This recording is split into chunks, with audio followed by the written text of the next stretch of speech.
I'm going to recommend that if you do Zechariah, you get the Tyndale series, the commentary by Baldwin. It'll take you through and give you some good stuff. In Zechariah, there's much that remains to be seen, but I will tell you, Zechariah predicts a very terrible time coming for Israel. The nation is not through with being punished. That's quite clear. The Great Tribulation will affect what we would now call Jews in the Middle East. That's the center of interest. Having said that, you'll find that I think a final Greek kingdom, not Rome, I don't think Rome's anything to do with it.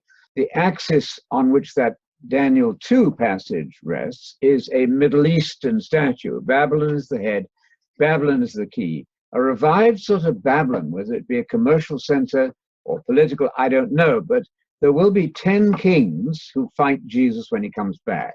That I'm sure about. Psalm 83 probably bears on that. And in a moment, coincidentally, I was going to read you from 2 Thessalonians 2, because the Antichrist and prophecy has been so much the subject of the week. Key, though, would be Daniel 8, the fourth kingdom there is divided into four heads, possibly the 118, the four horns. If you take all of that in Zechariah's history, then you can certainly say that four nations, you don't need to take that quite literally, you could say in four directions of the compass. Nations from all over had certainly destroyed Israel first, and then Judah. That's history. My sense is there's a fordom, if you like, a foreness about that final kingdom. In fact, you'll find that in Daniel 8. So it may be a reference also to that. I'll wait and see. We're talking about vision number 2. It may also tie in then with the foreness of the kingdom in Daniel chapter 8, where you have, remember, all the G's. I'm giving you a simple way of telling the children here.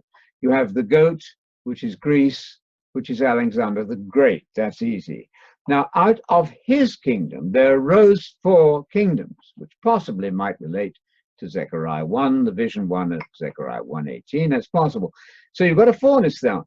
Of those 4 kingdoms, which were divisions of Alexander's kingdom, in the end time, and the key verse would be then Daniel 8:23, out of the 4 kingdoms, there will arise, which arise from Alexander the Great's kingdom, one of them is singled out.